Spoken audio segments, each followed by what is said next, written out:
Tonight we'll be looking at American history in a way that some of you may never have heard it told before. And we're going to start with one of the most tragic events in American history, Japanese attack on Pearl Harbor, December the 7th, 1941. About 2,000 Americans dead, 18 ships, including 8 battleships, sunk or heavily damaged, about 200 planes destroyed on the ground, many more damaged. Very tragic day for America. Now, here's a question for you. What question do you think Americans were asking the day after Pearl Harbor, besides what's going to happen next? What question do you think Americans were asking the next day? And, yeah, how could such a tragedy have befallen us? How were we caught off guard? Well, President Roosevelt appointed a commission to answer that question. It's called the Roberts Commission. And the Roberts Commission could be called very Washington-friendly. Supreme Court Justice Owen Roberts, who headed it, was very close to Roosevelt, and retired Admiral Joseph Reeves had been given a job in Lend-Lease by Roosevelt. The 2 Army generals on the commission, one was on the personal staff of General George Marshall, the Army Chief of Staff, was chosen as a recommendation. The other was his close personal friend. Well, the commission conducted 19 days of hearings, 3 in Washington and 16 in Hawaii. And at the conclusion, they issued an official report in which they said that Washington, prior to Pearl Harbor, had discharged its duties in an exemplary manner. They said all the blame for Pearl Harbor lay with our 2 commanders there, namely Admiral Husband Kimmel, who's on the left, of course, the Pacific Fleet commander in Hawaii, and General Walter C. Short, the Army commander there. They said these men were guilty of dereliction of duty. They had failed to take adequate surveillance measures of the waters surrounding Hawaii. And in the headlines across America, the words dereliction of duty appeared, and these 2 were inundated with hate mail and death threats. Congressmen stood up and said they should be shot. They're responsible for the deaths of 2,000 Americans. Well, Kimmel and Short protested the findings of the Roberts Commission. They pointed out there were a number of irregularities. Justice Roberts had taken unsworn testimony for a good portion of the hearings. He had refused them the right to have fellow officers serve as their attorneys. They were not allowed the right to ask witnesses questions, and they also found that significant testimony was left out of the commission's report. So Kimmel and Short did something that's very unusual for an officer to ask for. They requested that they be court-martialed. But President Roosevelt refused. He said, no court-martials for these men. I've already relieved them of their duties. We're at war now. What good could come of a court-martial? But Kimmel and Short kept pressing their case, and Congress did too. They also wanted court-martials. And finally, in 1944, Congress mandated that the hearings take place. Members of Congress said, hey, we're obviously winning the war now. What's the big deal about letting these 2 guys have their day in court? So in 1944, the Naval Court of Inquiry and the Army Pearl Harbor Board convened. Now, at these 2 proceedings, the attorneys for Kimmel and Short presented undeniable evidence that Washington had complete foreknowledge of the attack, but denied that information to the 2 commanders. As the admirals on the Naval Court of Inquiry heard that evidence being read, they threw their pencils on the ground in disgust. Admiral Kimmel was completely exonerated by the court, and all blame was placed on Washington. Now, of course, President Roosevelt was outside their official jurisdiction. He couldn't be named, but everybody knew who was being implicated. The Army Pearl Harbor Board also reached the same conclusion, that Washington had full foreknowledge of the attack, and here are their closing words in their official report. Up to the morning of December the 7th, 1941, everything that the Japanese were planning to do was known to the United States. You can see that report online these days. Now, question to ask is, the public reacted with hate mail and death threats to the charge of dereliction of duty. How do you think the public responded to their exoneration of these 2 officers, to the news that Washington had known about the attack? And the answer is, the public didn't respond because the public didn't know. President Roosevelt ordered that the results be quashed and held top secret in the interest of securing the war effort. However, after World War II, a number of forthright authors attempted to bring the truth to the public's attention. For example, in the 1950s, this book came out, The Final Secret of Pearl Harbor, subtitled The Washington Contribution by Rear Admiral Robert Theobald, who was in Pearl Harbor on the day of the attack, commanding destroyers. There are several books like this. You know what? They didn't get media attention. They didn't get reviews in Time Magazine or the New York Times, and were generally ignored. So most people didn't know these books were even out there. But a real breakthrough came in 1982 when John Toland, the Dean of World War II Historians, Pulitzer Prize winner, undisputed historian, published this book called Infamy, Pearl Harbor and its aftermath, because at this point, a great many witnesses had come forward who had not come forward at the time of the court-martial. Now, following the publication of Toland's book, I was asked to do a cover story. This is back in 1986 for the New American on Pearl Harbor, summarizing what Toland and other writers had said. And then in 1989, the BBC produced this documentary, Sacrifice at Pearl Harbor, which you can buy online. And the BBC's documentary repeated everything we'd said in the New American, and that's now been aired on the History Channel. Now, at this point, you might be wondering, wait a minute, Mr. Perloff, you're saying that Washington knew about the attack. Now, isn't that just sensationalism? What is the evidence for that? Well, Washington knew about the attack from several sources. One was the Purple Code, which is the name given to the code that Japan used to communicate with its embassies and major consulates around the world. It's a very complicated code, so complicated it had to be enciphered and deciphered by machine. The Japanese were convinced no one could break it. But in 1940, a talented group of American crypto analysts did break that code. So in 1941, when our relations with Japan were tense, we were reading Japan's messages on a same-day basis. Every message was translated within 24 hours, and every day those messages went to President Roosevelt, the Secretary of State, Cordell Hull, the Secretary of War, Henry Stimson, the Army Chief of Staff, George Marshall, and Harold Stark, of the U.S. Navy, the Chief of Naval Operations. Now, what did these messages reveal? They revealed that the Japanese had ordered their spies in Hawaii to start sending Tokyo the exact locations of our ships in dock in Pearl Harbor.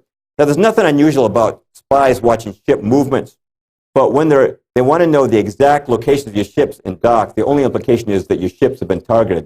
And as Pearl Harbor Day approached, Tokyo requested that the frequency of these reports be stepped up. The Purple Code transcripts also revealed that the Japanese in Germany had told the Germans that war with the United States is about to break out. They revealed that the Japanese had told their consulates and their embassy here in the United States to start burning all of their secret documents and their code books. Why? As soon as the war started, the Japanese knew they were going to lose their diplomatic immunity. Now, I don't know if any of you saw a movie called Tora, Tora, Tora. In that movie, they showed the American Secretary of State, Cordell Hull, and that's the real Cordell Hull there. In the movie, the Japanese ambassador is given a declaration of war following the attack, and he reacts with utter shock and surprise. But in real life, Cordell Hull had already read the Japanese declaration of war the day before in his own office. He read his transcript of it that had been given to him by the crypto analysts, 13 parts of that 14-part message, as had President Roosevelt. Now, Washington also knew from a number of other sources. Joseph Grew, our ambassador to Japan, had told Roosevelt, based on information received from the Peruvian embassy in Tokyo, that if relations got worse with the U.S., Japan planned to attack Pearl Harbor with all its strength and with all its might. J. Edgar Hoover, according to eyewitness testimony, also informed the president, based on information received from a Yugoslavian double agent named Dusko Popov, who you can see interviewed on the BBC documentary I mentioned before.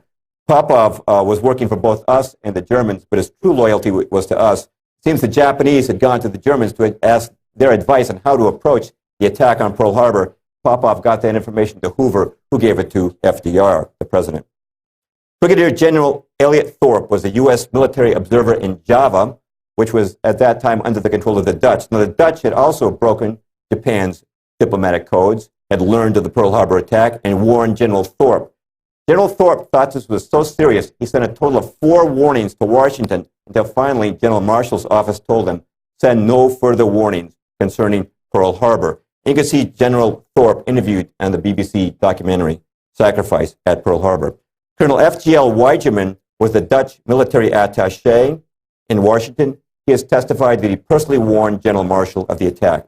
And Senator Guy Gillette and Congressman Martin Dies both independently received warnings of the attack. Both men later stated they had told President Roosevelt about the warnings they'd received. And in both cases, he told them to just leave the information in his hands, the president's hands, and not to share it with anyone else. Now, in 2001, Disney released this movie, Pearl Harbor, starring Ben Affleck. It's a very standard rendering of the attack. FDR portrayed as a great hero. He's totally surprised. And the producer of that movie, Jerry Bruckheimer, used very impolite language to describe anyone who would suggest otherwise. So in response to that, the New American Magazine asked me to do a new cover story on Pearl Harbor because at this point we had more information in particular from this book, Day of Deceit, The Truth About FDR and Pearl Harbor by Robert Stinnett. Stinnett really broke new ground in the investigation of Pearl Harbor.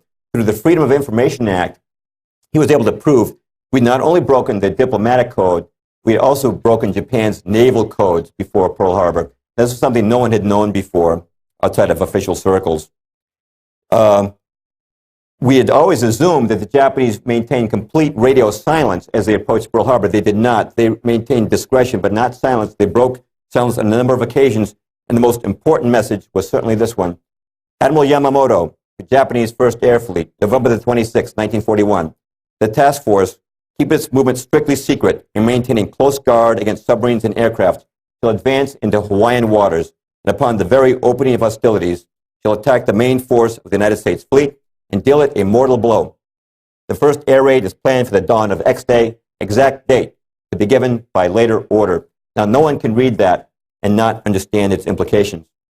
I'd like to mention that following publication of our articles in the New American, I received a note of thanks from Colonel Walter C. Short, U.S. Army retired, son of the late Pearl Harbor commander.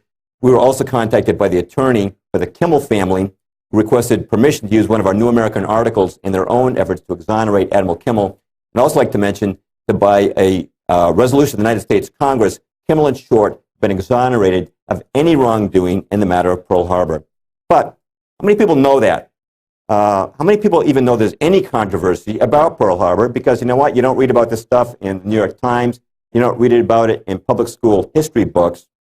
Well, as we're going to find out tonight, there's a lot of things you don't find in those types of sources. Let's go back to World War I now. Now, what got us into World War I? If you asked an historian, they'd give a number of different provocations, the Zimmerman note, but probably the incident that was most inflammatory to the public was the sinking of the Lusitania. Now, the Lusitania was a British passenger ship on its way from New York to England, 1915. At that time, England was at war with Germany, but we had not yet joined World War I. Well, the ship went down, and the Americans were told that the Germans simply sank this ship to be ruthless. They saw an innocent passenger ship, wanted to kill a lot of women and children, and so down it went. But that's not why the Germans sank it. They sank it because the Lusitania was loaded from one end to the other with munitions, millions of rounds of ammunition and many other munitions. Everyone who survived that disaster said there were two explosions, a smaller one and then a huge one. The small one was a torpedo hitting. The large one was the munitions detonating. The ship went down in just 18 minutes after a single torpedo hit. By the way, that's confirmed also by the logbook of the sub that sank Lusitania. The U-20's logbook said one torpedo followed by massive explosion. Equally significant, before the tragedy, Winston Churchill, who was then head of the British Admiralty, had ordered a study to be done to determine what the political impact would be if a British passenger ship was sunk with Americans on board. And there were almost 200 Americans on board the Lusitania. And prior to the sinking of the Lusitania, an exchange took place between Sir Edward Grey, the British foreign minister, and Edward Mandell House, who was President Woodrow Wilson's top advisor. Here's the exchange of communications. Grey: what will America do if the Germans sink an ocean liner with American passengers on board? House's reply: I believe that a flame of indignation would sweep the United States, and that by itself would be sufficient to carry us into the war. Joseph Kenworthy, who was then in British Naval Intelligence, Commander Kenworthy, said this: the Lusitania was deliberately sent at a considerably reduced speed into an area where a U-boat was known to be waiting and with their escorts withdrawn. Why does he say, how can he say a U-boat was known to be waiting? Well, the British in 1915 had cracked Germany's naval codes, and they knew the approximate location of every U-boat at that time in the British Isles. They also knew the location of the U-boat, the U-20, by reports of its recent activities. Now, in the United States, an official hearing, investigation was carried into looking into the sinking of Lusitania, but at that hearing, officials were only allowed to see a dummy manifest that omitted the ship's munitions. The original manifest that listed the munitions was ordered by President Woodrow Wilson to be hidden in the archives of the U.S. Treasury. Now, hearing this, some of you might think, well, Mr. Perloff, isn't that just sort of a conspiracy theory? Is that pretty wild stuff? Actually, almost everything I just said has already been on the History Channel. In the documentary In Search of the Lusitania, you can read about it in the book The Lusitania by British historian Colin Simpson. or in Room 40, which came out more recently by Patrick Beasley. Now, Beasley is a former officer in British naval intelligence, and he's considered the world's leading authority on the history of British naval intelligence. Here's what he writes in his book. I am reluctantly driven to the conclusion that there was a conspiracy, his words, to put the Lusitania at risk in the hopes that even an abortive attack on her would bring the United States into the war. All right, let's kick it back in history one more time now to the Spanish-American War. Now, what was the event that brought us into the Spanish-American War of 1898? Sinking of the Maine, that's right. Here's the Maine, the beautiful new battleship, sailed into Havana Harbor in 1898. And a few days later, an enormous explosion tore through the ship. That's what it looked like afterwards. 266 crewmen, that's most of the crew, lost their lives. Soon thereafter, headlines like this began to appear. Crisis at hand, cabinet in session, growing belief in Spanish treachery, McKinley suspicious of Spanish plot. And so America went to war. It was said that the Spanish had ordered the Maine to be sunk to intimidate us, and that they sunk it either with a mine or a torpedo. And the battle cry was, remember the Maine. But after that war, American historians continued to ponder the question, what really did sink the Maine? Well, the Discovery Channel has done a pretty good job of answering that. In 2002, they released this documentary, Unsolved History, Death of the USS Maine. Now, what they did was they asked naval engineers and other scientists from various fields to recreate the sinking of the Maine. Now, they didn't do a computer model. Believe it or not, they actually reconstructed part of the hull of the Maine using the exact same kind of steel, exact same kind of rivets. They consulted the original blueprints for the Maine, and they visited a sister ship, identical ship that's still afloat today before they did this. Then they took this hull and they applied explosive pressure under different conditions and compared the results they got to the photographed wreckage of the Maine. Now, the Maine no longer exists today, but at one point it had been raised and extensively photographed. Well, they were able to demonstrate from the results they got that there's no question that the Maine sank from an internal explosion. An external device like a torpedo or a mine creates a totally different effect on the hull. What does that mean? If correct, it means that in 1898, the United States went to war on a wrong pretext. Now, we started with Pearl Harbor in 1941. Let's start moving towards present time. Let's stop at the Korean War, 1950. The Korean War began in June of 1950 when Kim Il-sung, the dictator of North Korea, ordered his troops to invade South Korea. But here's a question I know very few people can answer this. How did Kim Il-sung and the communists come to power in North Korea? Very few people have an answer to that. Some people think, well, did Mao Zedong put him there? No, Mao Zedong came to power in 49 in China. This guy was already in power in 45. The answer is that we pretty much put him there in a roundabout way. And here's how it happened. During World War II, Joseph Stalin was our ally against the Germans. Now, he's a bad guy to have for an ally. You might remember, when the Germans invaded Poland in 1939, so did he. And like the Germans, he had put to death innumerable of his own people. But nonetheless, he was our ally against Germany, but not against Japan. He had a non-aggression pact with Japan. But at the Big Three Conference of Yalta, President Roosevelt asked Stalin if he'd break his non-aggression pact with Japan. He said, sure, I'll do it on one condition. The United States has to supply everything my Far Eastern Army will need. All the planes, tanks, jeeps, trucks, weapons, and food. You do that, and I'll send my army to fight the Japanese in the Far East. And Roosevelt agreed. And 100 American ships that were supposed to deliver supplies to U.S. GIs in the Pacific were diverted to the Soviet Union. Now, this has to go down as one of the worst foreign policy moves of all time. When does Stalin move into China to, quote-unquote, fight the Japanese? After we've already dropped the atom bomb on Hiroshima. The Japanese surrender less than a week away. There's no need to have Stalin come into that theater of the war. But there he goes, and he captures the Japanese surrendered munitions without having to fight for them, and he turns those, as well as American Lend-Lease supplies, over to Mao Zedong for the overthrow of the nationalist government. But what about Korea? We're talking about Korea. Well, Korea until now has been a protectorate of Japan, a colony of Japan. What to do with it after the war? Well, as we'll see tonight, America's most influential journal of foreign policy is called Foreign Affairs. In 1944, Foreign Affairs ran an article called Korea in the Post-War World. What they proposed was that after the war, Korea should be divided into a trusteeship. This same deal, you recall, was given to Germany after the war. Germany was divided into East and West, right? We and the Allies got the West, and the Russians got the East. Foreign Affairs proposed the same deal for Korea. They said that after the war, we should take over the South, and our noble co-victors in the Pacific, the Soviets, should get control of the North. Well, that proposal was put to Stalin by Harry Truman at the Potsdam Conference, and naturally he accepted. But I want to stress, this is an American idea. This is an American idea. Now, some people I like to become my own critic once in a while, might say something like this.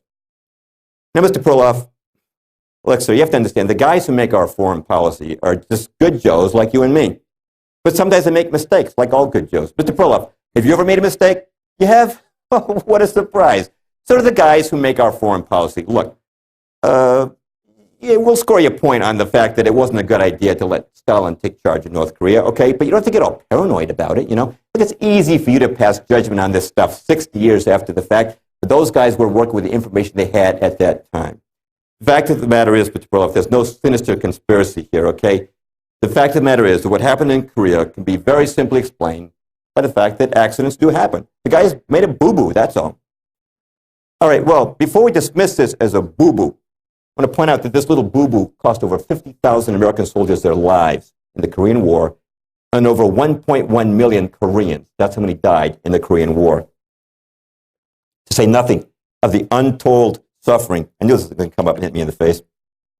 Told you that duct tape wouldn't hold. To say nothing of the untold suffering of the North Korean people. Now, before we dismiss this as a blunder, I want to quote somebody who did not think it was a blunder, and that's James Forrestal, who was Truman's Secretary of Defense. Forrestal noted that there were certain diplomats who were making decision after decision after decision that harmed the United States and benefited the Soviet Union. And he said, you know what? That can't be a mistake. Here's his actual quote. He said, consistency has never been a mark of stupidity. If the diplomats who have mishandled our relations with Russia were merely stupid, they would occasionally make a mistake in our favor. By the way, some of you guys know, how did James Forrestal die? Yeah, May the 22nd, 1949, he fell to his death from a window on the 16th floor of Bethesda Naval Hospital. Now, there's some people who have an explanation for that, too. Accidents do happen. Hey, it's probably just slipped on a banana peel and took a header out the window. Happens every day.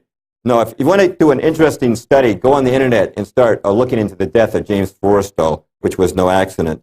But let's go on now to the Vietnam War. Now, what was the name of the resolution that authorized, the congressional resolution that authorized President Johnson to intervene?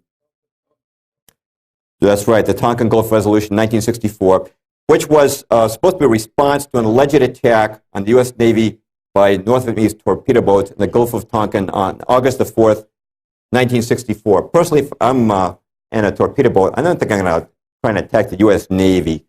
But one man who was there was this man,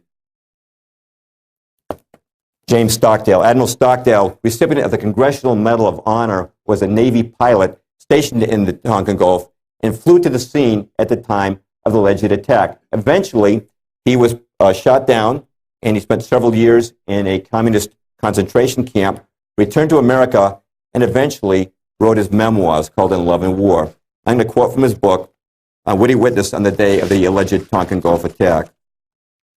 This quote's just a little too long to put up on the screen, so bear with me. I'm going to pick it up from Stockdale's return to the aircraft carrier Ticonderoga.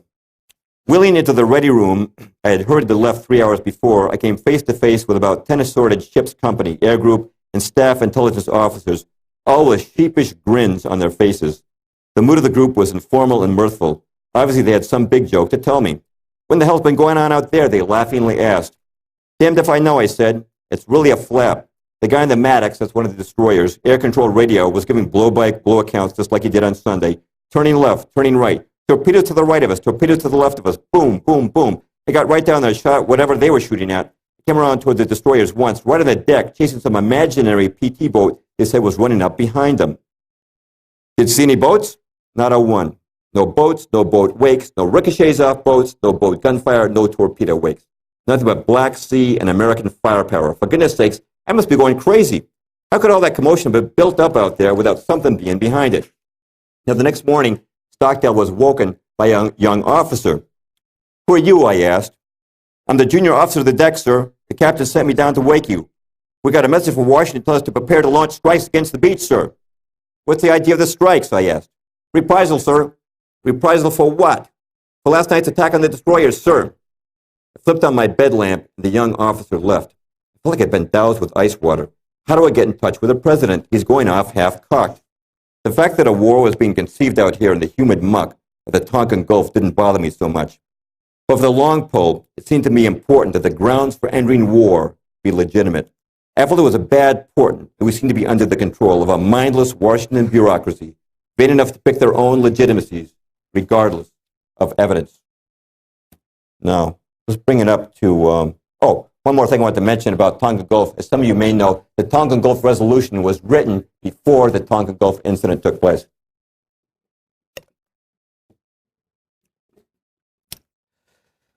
All right, war in Iraq. I just want to mention something here that I have friends who are in Iraq or have fought there, and Ed, who opened us tonight up here, has a son who's serving as an officer right now in Iraq. And I know this is a controversial war. I just want to assure you that none of us here are speaking critically out of unpatriotic motives. We regard patriotism as a virtue. I just want to say one thing about the war in Iraq, which is today we're being told we're in Iraq to bring freedom and democracy to the Iraqi people.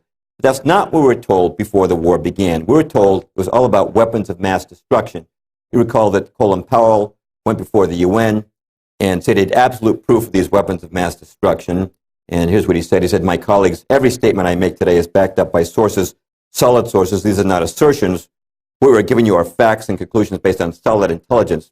And President Bush told the American people, Saddam Hussein and his weapons are a direct threat to this people, to this country, to our people, and to all free people. I will not leave the American people at the mercy of the Iraqi dictator and his weapons. And Tony Blair in Britain conjured up a picture for the English people of a mushroom-shaped cloud going up over London. He said this could happen on 45 minutes' notice. But as many of you know, David Kay, the chief U.S. weapons inspector, publicly stated that after long searching, no weapons of mass destruction could be found, and that it was his opinion that these weapons had not existed since the first Gulf War of '91. And Colin Powell has acknowledged the statements he made before the UN were based upon faulty intelligence. Now, there are people who say that those weapons must have been moved to Iran, and perhaps we should have a war and try to find them there. But here's what I want to point out. If you take a look at these 6 wars now, the Spanish-American, World War I, World War II, Korea, Vietnam, and Iraq, a pretty good case could be made. Their involvement in each one of these wars was based on some act of deception or some kind of false pretext, or to put it most charitably, a mistaken pretext. Now, I'm going to suggest there's another common denominator to these 6 wars, which is the same group of men who were behind all 6. Now, if I was a critic, I was hearing this for the first time, I would say, newsflash for you, Mr. Perloff, the guys behind the Spanish-American War will be kind of dead now, don't you think? So how could they be behind the war in Iraq? Well, the organization I'm talking about is an organization that lasts the generations. There's many like that, right? For example, Marx and Engels funded the Communist Party in 1848, yet more than 100 years later, long after Marx and Engels were dead, Mao Zedong took power with the communists in China. There's millions of Republicans in America today, but the founders who go back to the days of Lincoln are all dead. The Christian church goes back to millennia. The mafia, they say, goes back for centuries. I'm talking about an organization like that. As older members are dying off, younger ones are coming in. Well, what organization am I talking about? Well, back in 1970 when I was a hippie, and this is not me, but I used to hang out with guys just like that. It was very common back then to hear other hippies smoking a marijuana cigarette, and they'd say, hey man, you know, it's really the establishment that's running this country. They used to talk about the establishment, and hippies like to call themselves anti-establishment. And what did they mean by that? Well, what they meant was that there's a wealthy elite in this country that really calls the shots. You know what? I do agree with that. But I disagree with the hippies on their characterization of the establishment. They thought the establishment was conservative, anti-communist, patriotic, and mostly Christian. In other words, it's basically like the John Birch Society, only a lot richer. Now, I think a pretty good definition of the establishment was written by Edith Kermit Roosevelt. She was the granddaughter of Teddy Roosevelt and a syndicated columnist. Now, I think this description is kind of restrained, but it is a pretty good one coming from this source. She said, the word establishment is a general term for the power elite in international finance, business, and government, who wield most of the power regardless of who's in the White House. Most people are unaware of the existence of this legitimate mafia, yet the power of the establishment makes itself felt from the professor who seeks a foundation grant to the candidate for a cabinet post or a State Department job. It affects the nation's policies in almost every area. I want to underscore two things that Roosevelt said. One is international finance. As we'll see today, the establishment is linked to Wall Street and the banking community, and also regardless of who's in the White House. In other words, to these guys, it doesn't matter whether a Democrat or Republican is sitting there, they still have the power. Now, some people might say this, Mr. Perloff, you obviously don't know anything about American government. Because if you did, you know we have government of the people, by the people, and for the people. You know what, Mr. Perloff? We, the voters, we've got all the power. Look, we're the ones who put these guys in office, right? So we get the government that we deserve. And obviously, any policy our government undertakes must be mandated by us because we are the ones who elect these leaders. And you know what, Mr. Perloff? If we don't like the job that our leaders are doing, all we've got to do is vote the rascals out at the next election. So see, Mr. Perloff, there's no sinister power behind the throne, okay? We, the people, the sovereign voters of America, we are the power behind the throne. You know, I agree that in principle, the people are supposed to have the power in this country, but I disagree that we're holding that power in fact. Now, the establishment knows we've got an electoral system, and they've figured ways around it. For one thing, they figured that through their influence within the major mass media and the two major parties, they can pretty much predetermine who will get nominated for president. Now, elections are not my focus tonight, but I just want to take one example of that just to back it up a little bit. 1976, Jimmy Carter was elected president. Here's a trivia question for you. 7 months before the Democratic National Convention, what percentage of registered Democrats favored Jimmy Carter for president? Anyone want to guess? Yeah, you're all very close. Yeah, it was less than 4%. Most people didn't even know who Jimmy Carter was. So what happened? Well, Carter was invited to the Tarrytown, New York estate of David Rockefeller, who many consider the kingmaker of the American establishment. Also there was the big new Brzezinski, who Carter later made his national security advisor. And Barry Goldwater, many of you know, former Republican presidential candidate, former senator from Arizona, wrote about this meeting between Carter and these two men. And here's what he said. David Rockefeller and Zbigniew Brzezinski found Jimmy Carter to be their ideal candidate. They helped him win the nomination and the presidency. To accomplish his purpose, they mobilized the power of the Wall Street bankers and the media controllers. Let me flesh that in a little bit. Media controllers. By the time the nomination convention rolled around that summer, Carter's picture had appeared on the cover of Time magazine 3 times, and Time's cover artists were told to make him look as much like John F. Kennedy as possible. His picture appeared on Newsweek's cover twice by the time of the convention. The New York Times ran a number of puff pieces on Jimmy Carter, including a piece in the New York Times Magazine. The Wall Street Journal ran an editorial saying the best possible Democratic candidate making the best president for America would be Jimmy Carter. And of course, that swung the businessman vote. And every night, the 3 networks at that time, NBC, ABC, and CBS, inundated people with pictures of Jimmy Carter. And guess what? When the convention came around, Jimmy Carter got the nomination. But do you think that he got that nomination because all across America, the sovereign voters of America spontaneously decided that they wanted Jimmy Carter for president? Or was it because he was picked in a high place, then packaged and sold to the American public? I respectfully suggest that it was the latter, and I also respectfully suggest that it's been the latter for most of our major party candidates over the last century. But it's not just about elections. The establishment has established bridges of influence to the sitting president, the most important of which is the Council on Foreign Relations, CFR for short, headquartered in New York City with a branch in Washington. And of course, it's the subject of my book, The Shadows of Power, subtitled The Council on Foreign Relations in the American Decline. Now, how does the council influence the president? We're going to talk about that. But first, I'd like to establish this. What is the goal of the Council on Foreign Relations? The goal is world government. And I'm just going to quote Admiral Chester Ward. He was former judge advocate of the U.S. Navy. He was invited into membership in the Council on Foreign Relations. He spent 16 years there, was shocked by what he found. Here's what he wrote. He said, the main purpose of of the Council on Foreign Relations is promoting the disarmament of U.S. sovereignty and national independence and submergence into an all-powerful one world government.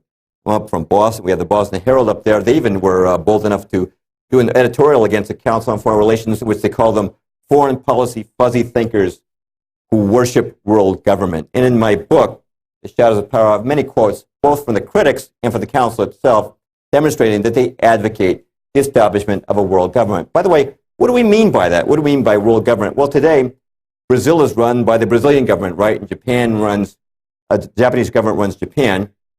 A world government would be a single government ruling the entire globe. Now, some people would think, come on, Mr. Perloff, that's never going to happen in a million years.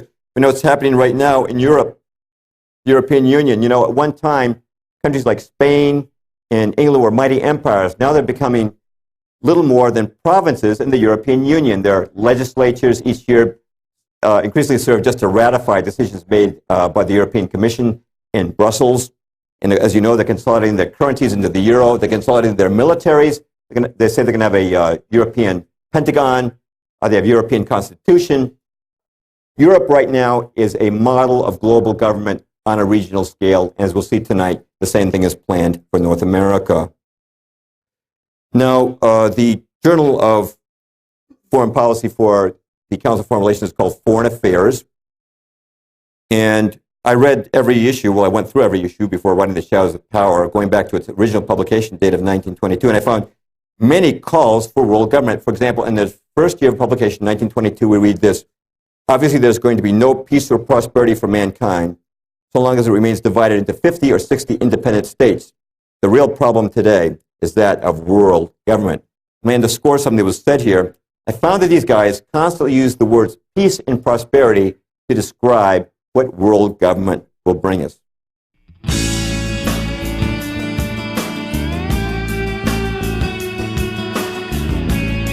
What they say is, there's nothing worse than war, right?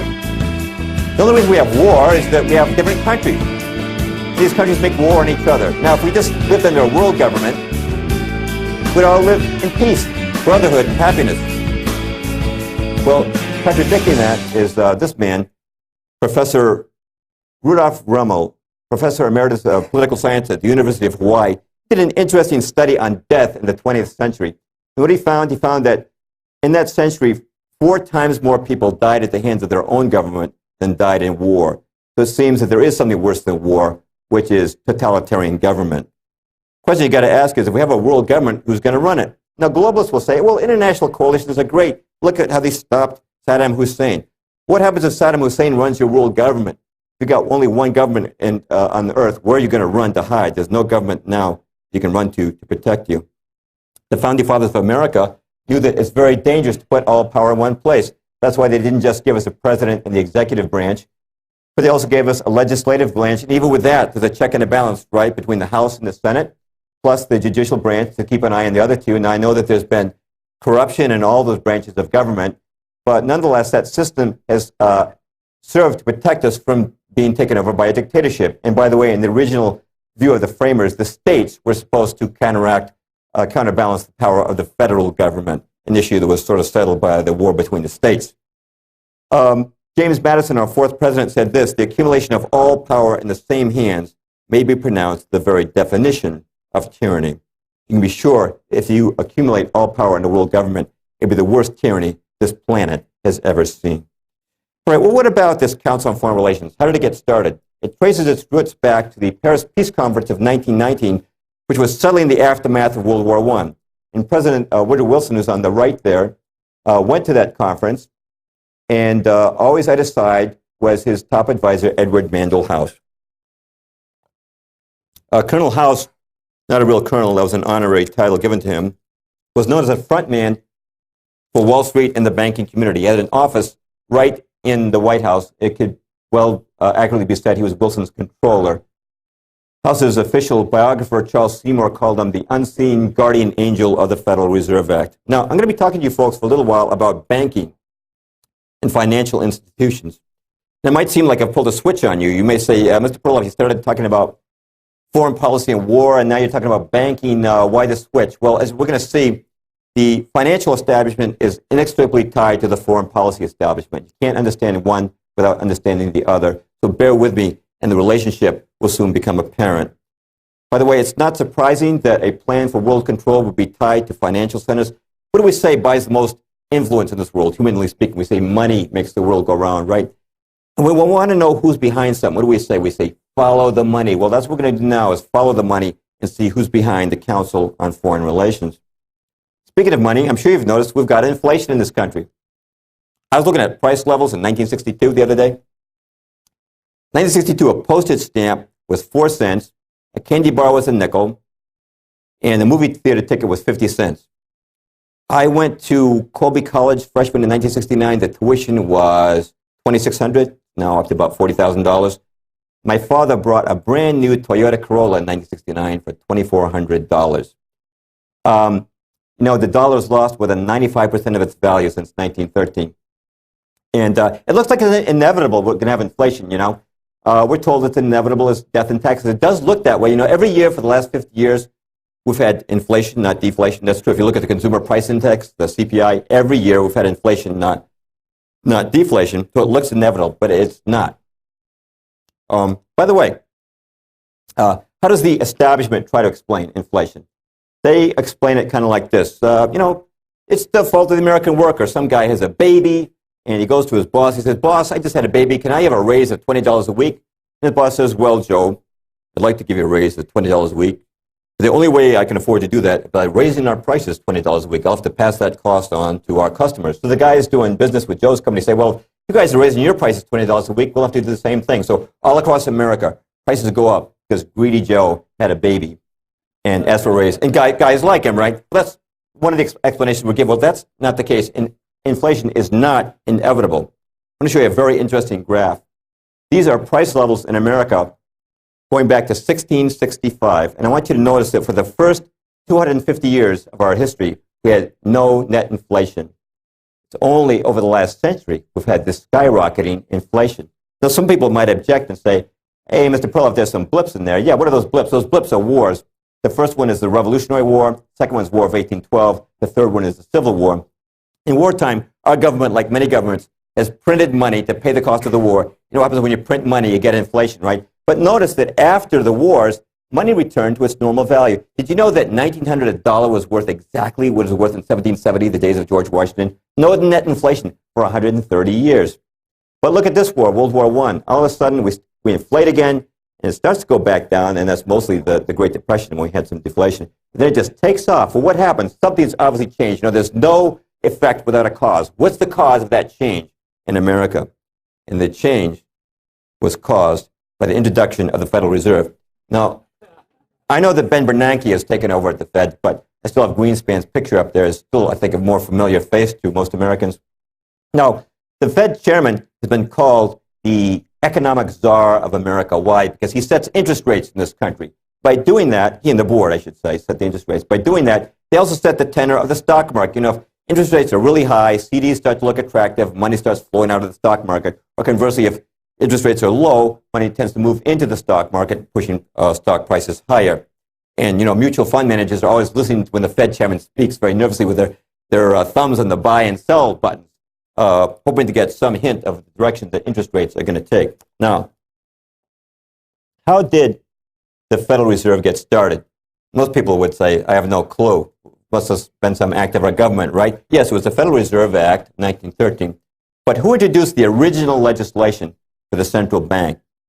It was this man, Senator Nelson Aldrich. Now, you might not have heard of Senator Aldrich, but I bet you've heard of this man, Nelson Rockefeller, who was vice president under Ford, governor of New York for a long time, a billionaire, one of the richest men in the world. His full name was Nelson Aldrich Rockefeller. It was named for his grandfather, Nelson Aldrich. The Rockefellers and the Aldriches intermarried. Aldrich's son, Winston Aldrich, became president of the National City Bank, owned by the Rockefellers. And when Aldrich spoke on Capitol Hill, when Senator Aldrich spoke, people understood he was speaking for the Rockefellers and their allies. Now, something I want to point out to you that's important. The legislation that he brought forward in the Senate was not written by him. He didn't write a word of it. It was written at a secret meeting of the world's most powerful bankers at J.P. Morgan's hunting club on Jekyll Island off the coast of Georgia. Now, some people would say, oh, come on, Mr. Perloff, you don't expect us to believe that, okay? What evidence is there that this conspiracy took place? Okay, well, it's well documented now. Actually, the first man to write it up was actually B.C. Forbes, the founder of Forbes magazine. And one of the men who was there later wrote about it in his memoirs. That's Frank Vanderlip, who was a president of National City Bank. You've all heard of Citibank. It used to be called National City Bank, owned by the Rockefellers, and Vanderlip was his president. And here's what he said in his memoirs. There was an occasion near the close of 1910 when I was as secretive, indeed as furtive as any conspirator. I do not feel there's any exaggeration to speak of our secret expedition to Jekyll Island as the occasion of the actual conception of the Federal Reserve System. We were told to leave our last names behind us. We were told further that we should avoid dining together on the night of our departure. We were instructed to come one at a time and as unobtrusively as possible to the terminal of the New Jersey Littoral of the Hudson, where Senator Aldrich's private car would be in readiness attached to the rear end of the train for the south. Once aboard the private car, we began to observe the taboo that had been fixed on last names. The discovery we knew simply must not happen. If it would be discovered that our particular group had got together and written a banking bill, that bill would have no chance whatever of passage by Congress, unquote. Okay, who's at this meeting? Representatives of the three most powerful banking houses in the world. It's kind of like a meeting of the mafia dons. Representing the House of Rockefeller are Vanderlip and Aldrich. Representing the House of J.P. Morgan, from left to right, are Benjamin Strong, head of J.P. Morgan's Bankers Trust Company. In the middle is Henry Davison, senior partner in J.P. Morgan and Company. And on the right is Charles Norton of the First National Bank, also owned by Morgan. But the most powerful figure at this meeting was the man representing Europe's Rothschild family, Paul Warburg. Now, you might not have heard of Warburg, but if you've ever seen the musical Annie or the old comic strip Little Orphan Annie, you've seen him caricaturized. You might recall that Annie had a rich benefactor, the richest man in the world, named Daddy Warbucks. Well, the cartoonist simply took the name Warburg and changed it to Warbucks. Actually, myself, I think that this fictional banker is a better representation of Warburg. But who was Warburg? Well, Paul Warburg was a German banker, a partner with the Rothschilds, who'd grown rich in Europe by establishing central banks to loan money to the governments of Europe. And in 1902, the Rothschilds sent Warburg to America with instructions to found a similar bank here in the United States. As soon as he came here, he became a partner in Kuhn Loeb and Company, which was the Rothschild banking satellite in New York City. And he quickly formed an alliance with John D. Rockefeller and J.P. Morgan. Now, this alliance was nothing new. It went way back. The Rothschilds had actually provided the original seed money for the Standard Oil fortune of Rockefeller. They'd also bailed out J.P. Morgan when his firm was in trouble in the 19th century. Now, in 1907, J.P. Morgan, who owned a large number of newspapers, started a rumor about the insolvency of a couple of rival banks, namely the Knickerbocker Bank of New York and the Trust Company of America. This led to runs on these banks. If you've seen that movie, It's a Wonderful Life, you've seen an example of a run on the bank. You know, banks loan out the money that's on deposit. That's how they make their profits. But if all the depositors were to panic and run to the bank and ask for their money, and the bank had loaned out too much of it, the bank could collapse. That's what happened to these two banks. This spread to other banks and became known as the Panic of 1907. Immediately following that, Morgan's newspapers and Rockefeller's newspapers and Senator Aldrich began clamoring America must have a central bank to prevent any repetition of such a crisis, and that became the Federal Reserve. Now, why do they want a central bank? Well, who do you suppose Woodrow Wilson appoints vice chairman of the original Federal Reserve will set America's interest rates? Paul Warburg. The very guy who ran the meeting on Jekyll Island is now put in charge of the system. Who's put in charge of the New York Federal Reserve, the system's nucleus? Benjamin Strong. The very guys who devised the Federal Reserve Act are now given control of the system. In other words, the coyotes are now in charge of the hen house. But why do they want a central bank?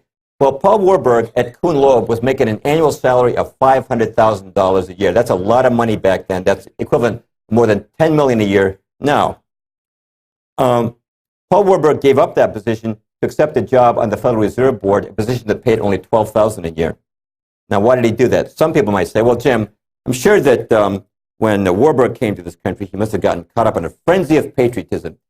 And in this mad frenzy of patriotism, he altruistically gave up his job at Kuhn Loeb so he could join the Federal Reserve Board and stabilize the American economy. I don't think that was it. I think Paul Warburg said to himself, why should I make a diddling 500,000 at Kuhn Loeb when I can make countless millions for myself and my friends in high finance by setting interest rates in this country on the Federal Reserve Board? Snap my fingers once, stock market's going to go up. Snap them twice, stock market's going to go down. Now, I feel a critic coming on. Charles Lindbergh Sr. was one of the most eminent men in Congress and helped lead the fight against the Federal Reserve. That's right, there was a fight against the Federal Reserve. There are many who I could quote on this, but I'm going to quote Congressman Lindbergh because his name has recognition value. Here's what he said when the bill was being debated. Here's what he said on the floor of the House. This act establishes the most gigantic trust on earth. When the president signs this act, the invisible government by the money power, proven to exist by the money trust investigation, will be legalized. Let's stop right there. What does he mean by the money power? He's talking about the alliance between the houses of Rockefeller, Morgan, and Rothschild. The money power overawes the legislative and executive forces of the nation. I have seen these forces exerted during the different stages of this bill. From now on, depressions will be scientifically created. The new law will create inflation whenever the trust wants inflation. If the trust can get a period of inflation, they figure they can unload stocks on the people at high prices during the excitement, then bring on a panic and buy them back at low prices. The people may not know it immediately, but the day of reckoning is only a few years removed. Now, these words by Lindbergh were pure political prophecy. Was there inflation, like he said? Yeah, take a look. As soon as you get the Federal Reserve, that's when your inflation starts occurring. Was there a stock market excitement, like he said, with the people entering into a panic stage where the rich could buy them back at low prices? Yes, that was the stock market crash of 1929. Now, see these guys here? We have Warburg, John D. Rockefeller. The younger J.P. Morgan has now taken over for his father. Bernard Baruch, another banker who operated within this cartel. Joseph P. Kennedy sort of operated at the fringes of the establishment. These guys were all out of the stock market in 1929. Now, if you consult their biographies, it says that it was because of their wisdom, their financial wisdom. They weren't foolish like the millions of small investors who were wiped out in 1929.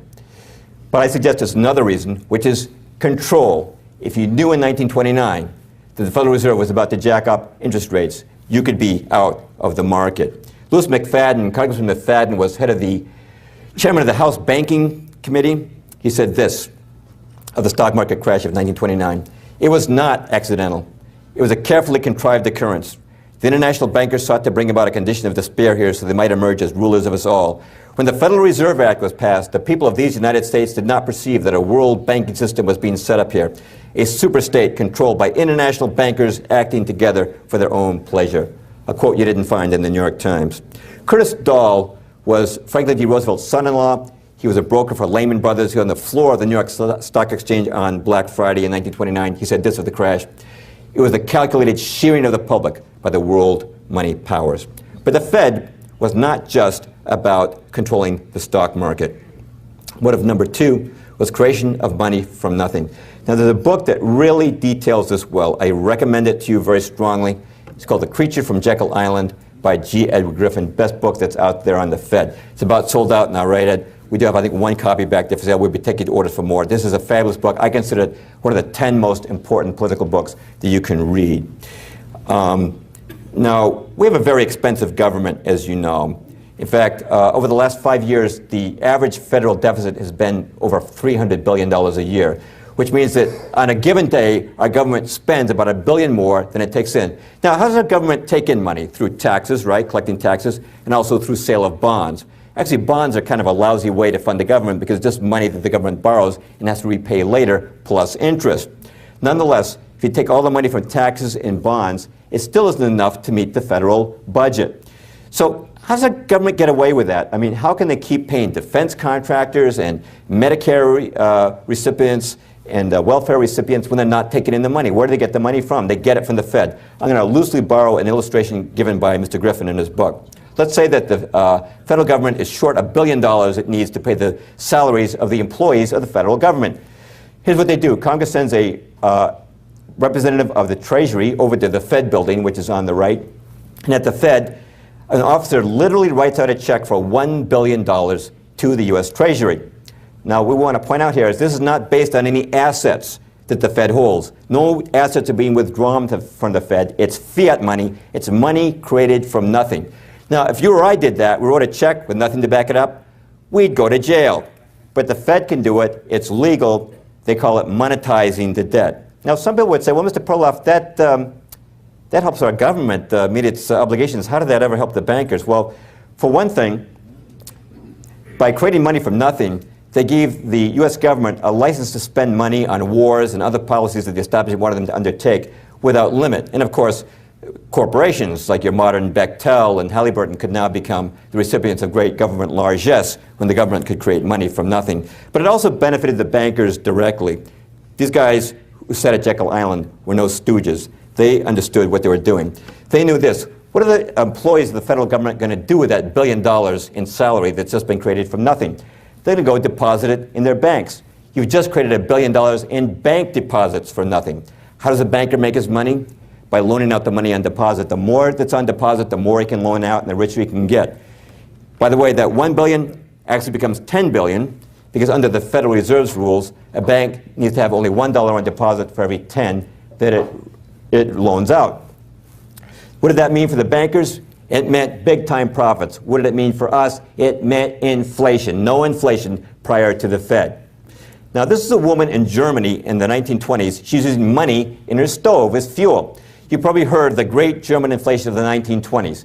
To pay off their war debt, the Germans printed massive amounts of money. It was so bad, the inflation, that it took 200 million marks just to buy a loaf of bread. And people used to walk down the street with their money in a wheelbarrow.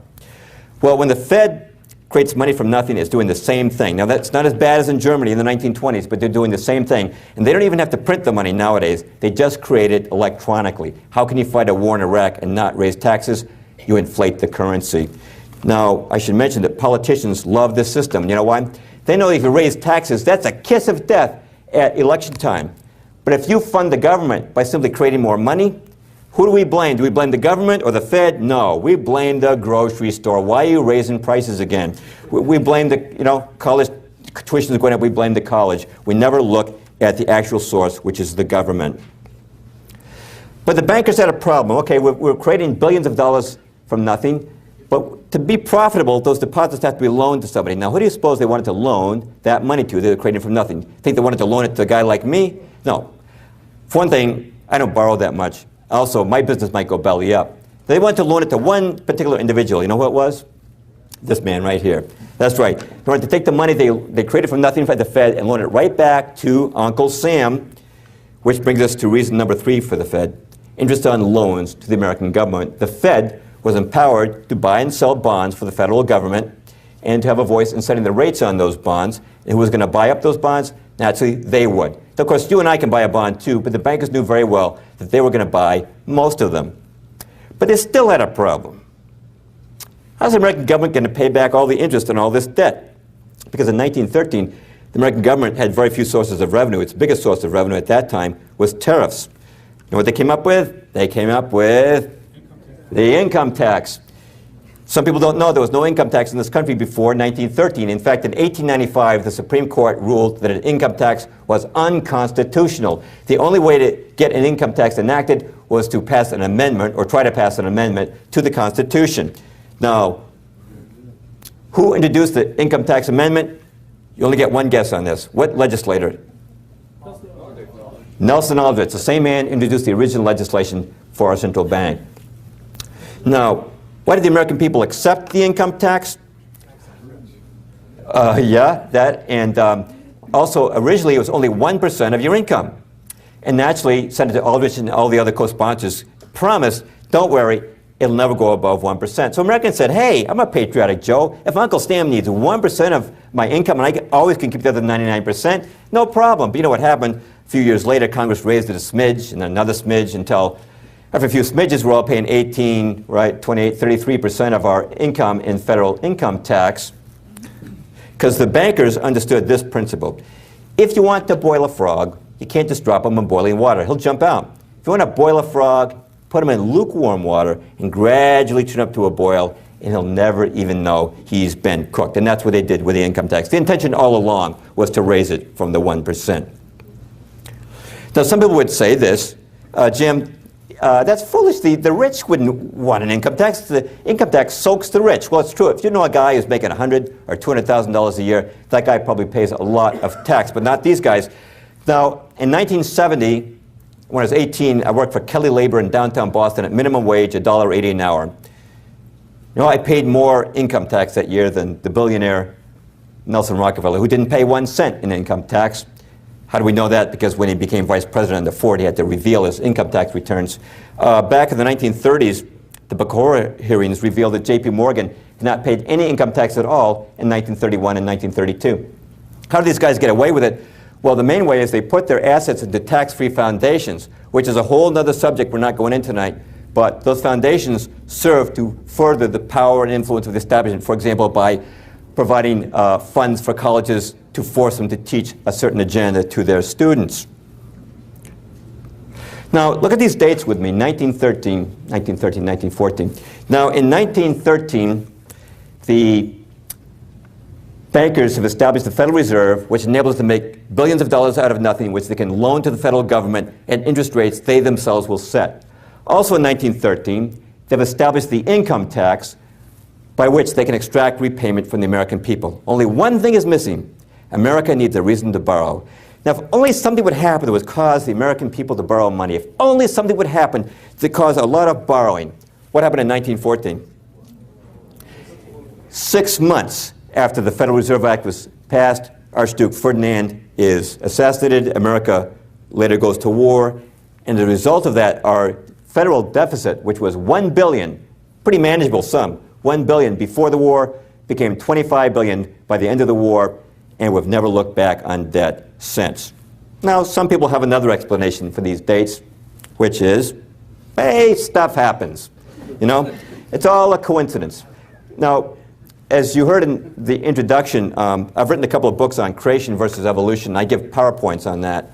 And what I talk about there is the evidence that God designed the world, that the world has far too much complexity and design in it. I talk about the fact that the goodness in the world is design.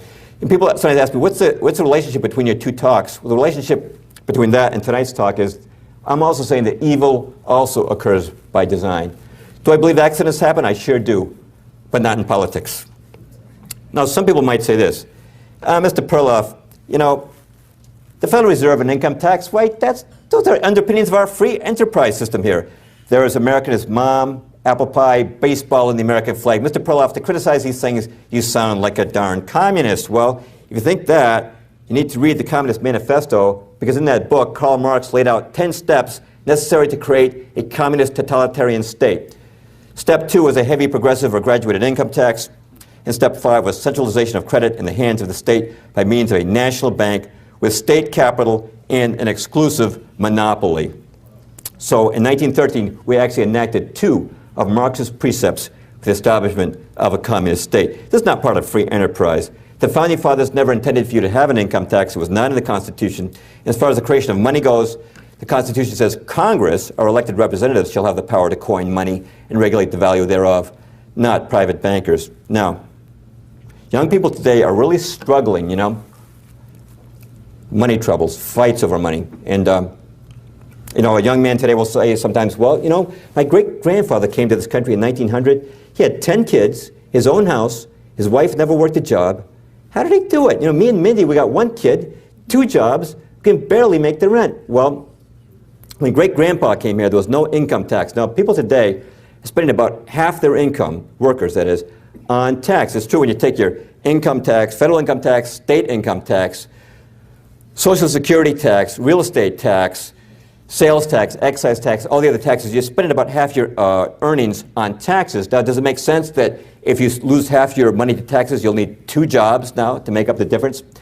Plus, when great-grandpa came here in 1900, he had a stable dollar. It was worth the same next year as last year. So, we have a problem on our hands, but the bankers, I want you to know, they're really sorry about all this trouble they've caused, and they've come up with a solution. Say, we're really sorry about all this inflation and tax. We know you can't make ends meet, so that's why we send you 3 credit card offers in the mail every day. We feel really bad Of course, who will have to charge you 12% interest on that? You know how that works, though? They create the situation where we don't have enough money, and then what do? We have to go right back to them to get the money.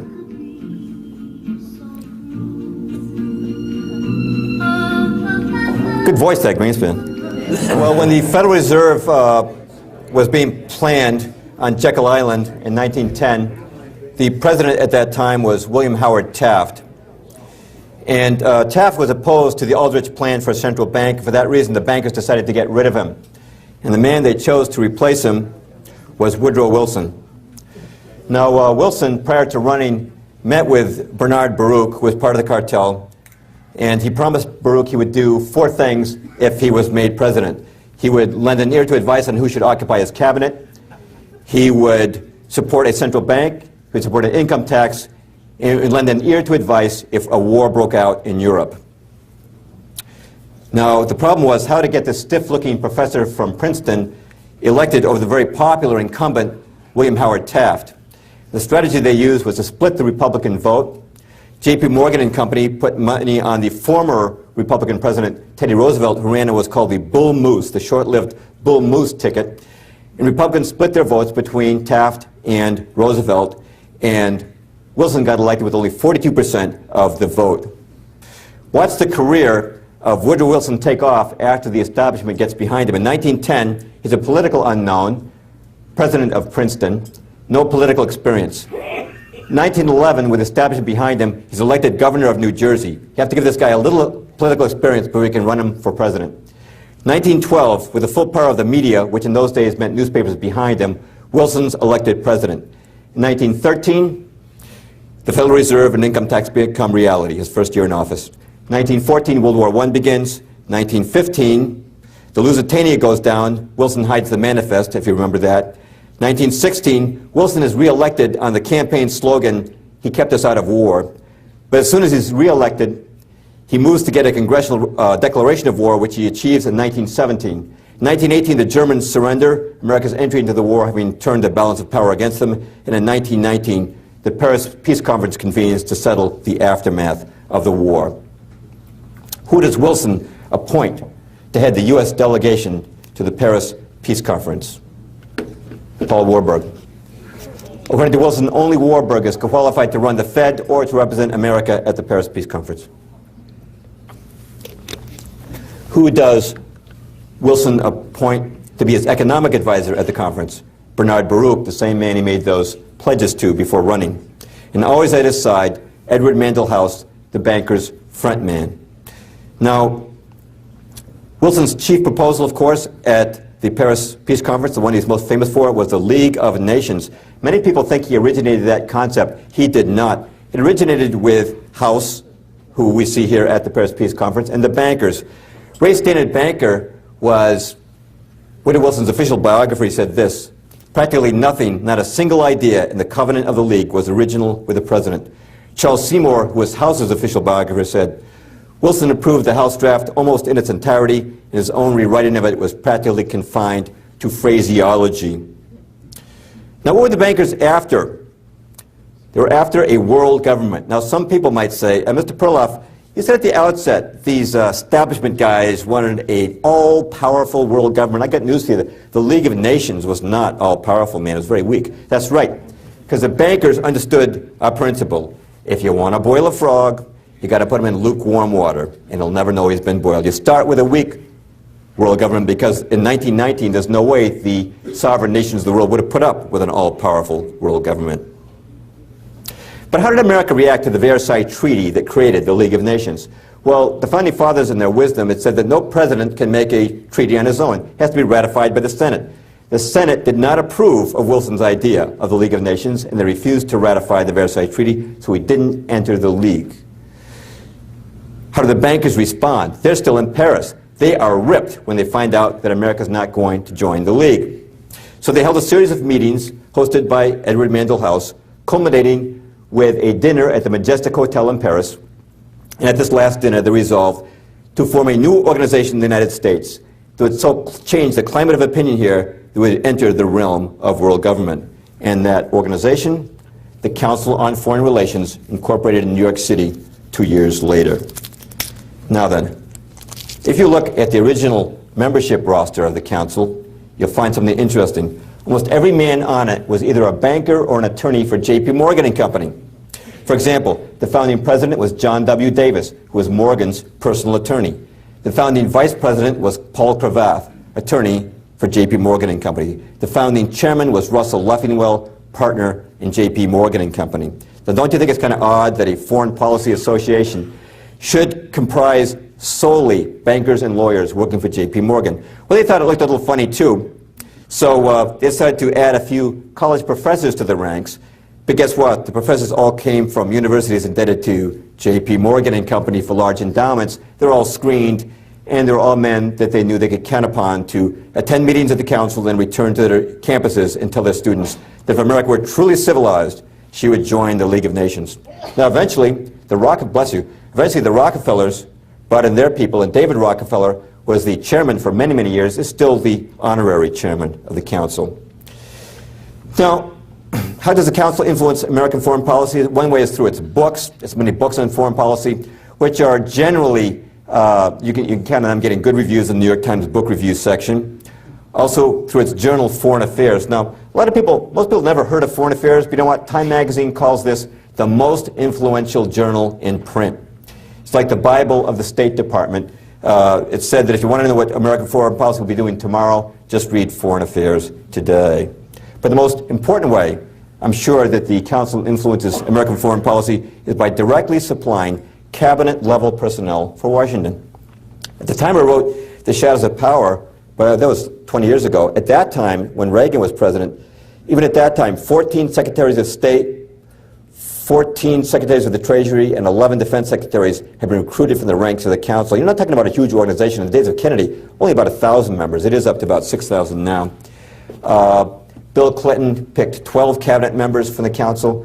Virtually every CIA director and Fed chairman has come from the council. If you want to know how the current candidates stack up, the Washington Post this year published a list of their top security and foreign policy advisors. For McClain, 18 out of 34 belong to the council. For Obama, 10 out of 23. And for Hillary, 14 out of 21. So if any one of them gets elected, you can expect you're not going to see too much change. Now, what foreign policy programs has the council actually created? I'm going to take 3 examples from right after World War II. What was the successor organization to the League of Nations? The United Nations. Now, what I was told in public school was this. My teacher said, well, boys and girls, here's how the UN got started. After World War II, all the nations of the world were really sick of war. So they decided to get together and form an organization that would stop war. That's not how it happened. It was started with a group called the Informal Agenda Group. It's a group of Council on Foreign Relations members. If that title sounds bland and innocuous, it's designed to be that way because they didn't want any snoopy congressmen prying into what they were doing. But they drew up the original plans for the UN. They called in 3 attorneys, all members of the CFR, who approved of it and said it would be constitutional. Then they had an audience with President Roosevelt, who also approved the plan and announced it to the public the very same day, and then made that the central priority of his post-war planning, establishment of the UN. And when the UN was founded in San Francisco in 1945, 47 of the American delegates were members of the council. It was a CFR show all the way. How about the Marshall Plan, the post-war plan to help Europe? People will say, well, that was thought up by General George Marshall. He announced it at a Harvard commencement speech. That's what it says in your history book, and he did announce it at a commencement speech at Harvard, but it had nothing to do with planning it. Actually, it was all laid out at a study group at the Council on Foreign Relations with David Rockefeller as its secretary. Originally, they were going to call it the Truman Plan and have President Truman announce it. But after some deliberation, they said, you know, if Truman announces it, the Republicans might not go for it. You know, they may call this a New Deal for Europe. So General Marshall was selected because they felt that as a general, he would appear to be a political neutral, and that plan worked. The plan got bipartisan support. Well, what were they trying to do with the Marshall Plan? We were told it was charity for Europe. Well, for one thing, corporations linked to the CFR were given tax dollars to send these goods to Europe. But more significant was this. The man on the left is John J. McCloy of the Council on Foreign Relations. He was in charge of Marshall Plan funds in Europe. And the man on the right is Jean Monnet, the founder of the Common Market. Time magazine called him the father of Europe. In 1947, Monnet sent his people to McCloy and said they needed money to start a European Union movement. McCloy turned over unlimited Marshall Plan funds, what were called counterpart funds, to Monet's people to start the European Union movement. Those funds were used to host the first Council of Europe meeting in 1949, to found universities that would advocate European Union, to found the European Union youth movement, and to fund the political campaigns of politicians who would advocate a European Union. European Union didn't just happen recently, it started back in those days, and Americans never knew their tax dollars were being used for this purpose.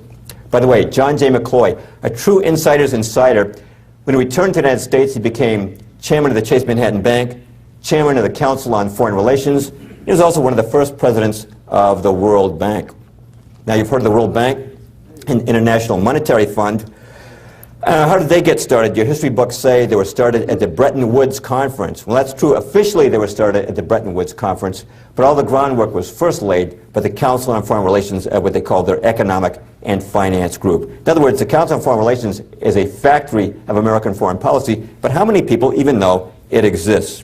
By the way, what was the purpose behind the World Bank and the IMF? We're told these are essentially charitable organizations attached to the UN that help out poor countries with their debt problems. Well, actually, it's a loan guarantee scheme. Here's what happened. After World War II, the banks down in New York, like National City and Chase, wanted to continue loaning money to the governments of nations. They said to themselves, you know, after the war, some of these countries are kind of on shaky financial ground. What if one of them missed an interest payment? Wouldn't that be tragic for us? We've got to find a sucker, a dope, stupid enough to pick up the tab for us. So every time we miss an interest payment, they'll pay it. Well, who is the sucker? It's the American taxpayer, that's right. Here's how it works. Chase would loan money to, say, Poland. Poland's going along making payments, and Poland says, look, we just can't make this month's payment. What happens? World Bank or IMF comes in with our tax dollars, gives it to Poland, Poland gives it to the bankers. Bankers never miss a payment. Now, if you think I'm making this up, I'm going to quote Jesse Helms, Senator Helms, former chairman of the Senate Foreign Relations Committee, said this: the New York banks have found important profit centers, and lending to countries plunged into debt. This has been an essentially riskless game for the banks because the IMF and World Bank have stood ready to bail the banks out with our taxpayers' money. A.K. Chesterton, the noted British political observer, said this: the World Bank and the International Monetary Fund were not incubated by hard-pressed governments, but by a supranational money power which could afford to look ahead to the shaping of a post-war world that would serve its interest. By the way, it's not just about profit. You look at the Marshall Plan and all these other plans and the Fed, it's never just about profit. They're trying to move money into that machine, into that establishment structure. But there's always a political purpose as well. And in the case of the World Bank and the IMF, they don't just give out this money for nothing. They demand a say in government. They may say to African countries, sure, we'll give you money to help you out with your debt problems, but we want you to change your leadership. We want you to change your, put your national resources under the control of important American multinational corporation. A few years ago, Boris Yeltsin was in trouble in Russia, election trouble, and the establishment liked Boris Yeltsin, so the World Bank came through with a $5 billion loan for Russia. It's amazing what $5 billion will do for your popularity, and Yeltsin got reelected. So there's a political purpose behind these banks as well as a profit motive. Now, I'm going to bring it up to present time to close us tonight, but before I do, I want to touch on the Vietnam War, because I don't think anything did more to change the cultural landscape of America in the 20th century more than the Vietnam War. Now, if you ask the establishment, you consult their resources, they'll say it was all a quagmire. I did a word search once on Yahoo, and if I used the terms quagmire in Vietnam, I found there were more than 1 million websites that matched those two words. What they say is it's just a quagmire, which means a bog or a swamp. They say, well, it's all the fault of the West Point guys. The military gave our civilian government a lot of bad advice, and they thought it would be a piece of cake to beat the communists in Vietnam, but they underestimated the love of the Vietnamese people for the communist leader Ho Chi Minh. So we sent 100,000 troops, that didn't work. 200,000, 500,000 troops, didn't work. The war was unwinnable, but those patriotic right-wing hawks were too patriotic to pull out. So the war dragged on for 14 years until finally we left in ignoble defeat. And that's it, it's just a big quagmire, a big mess. Well, that's how they explain it. Now let's look at what really happened. The first key to understanding Vietnam, I think, is to give it some context. Now, in World War II, we fought a two-front war in Europe and Asia. Let's give credit. we're not up against any wimps. The Germans and the Japanese had tough armies, tough air forces, and tough navies, yet we defeated those two empires in 3.5 years with the help of our allies.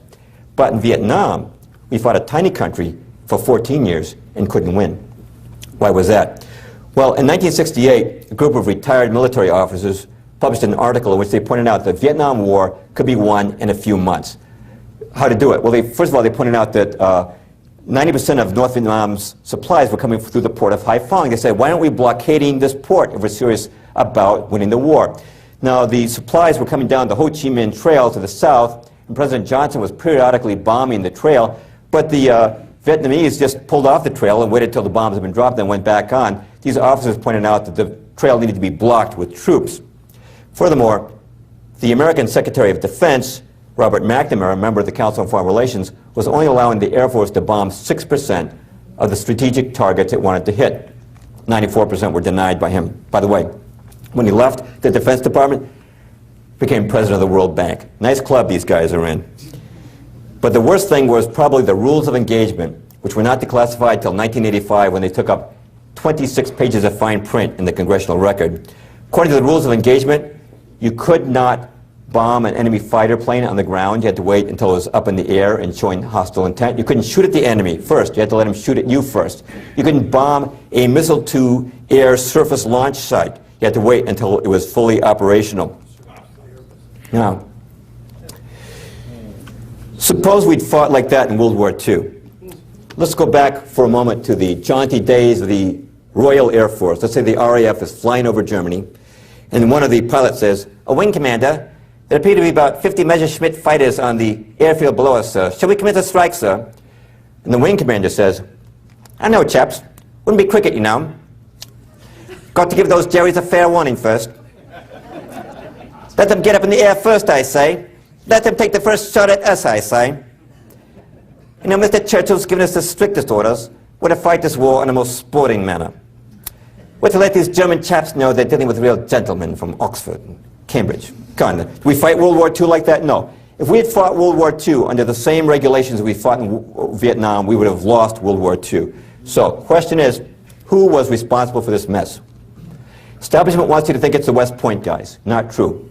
When did President Kennedy first commit to sending combat troops to Vietnam? It was October of 1961 on the advice of this man, Walt Rostow, an older picture of him.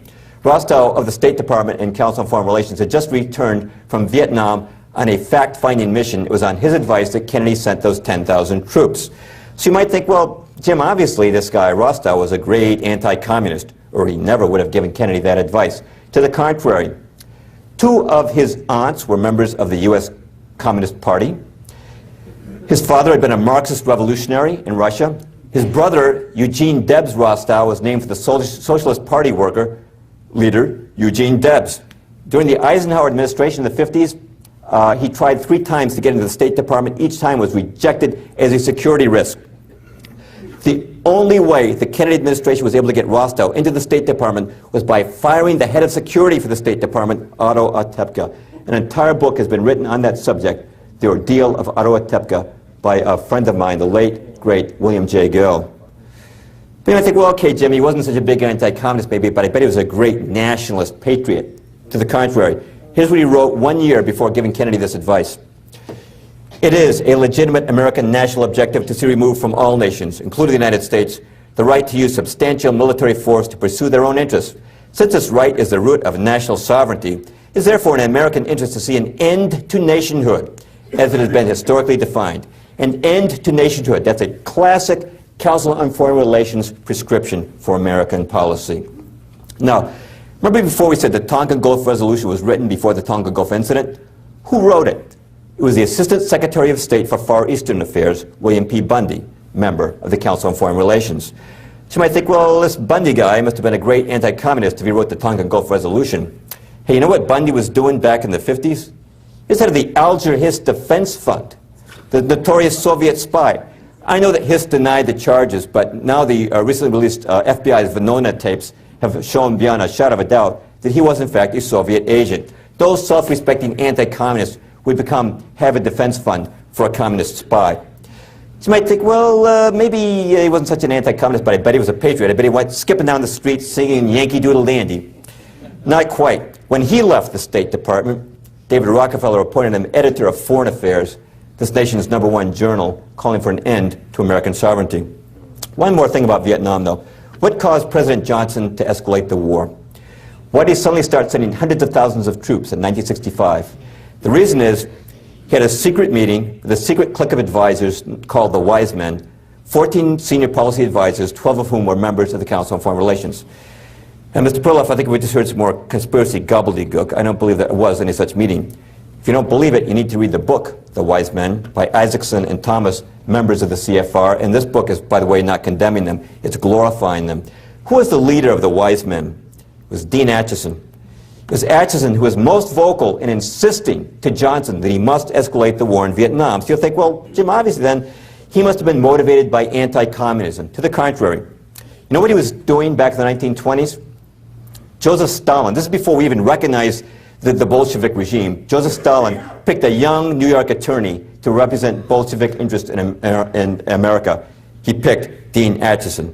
Now, some people would say, well, Jim, I'm sure there's an easy explanation for that. You know, probably Stalin didn't know who to get for an attorney, so he just flipped over the Manhattan Yellow Pages, and he closed his eyes, and he put his finger down, and it just happened to come down on Dean Acheson's name.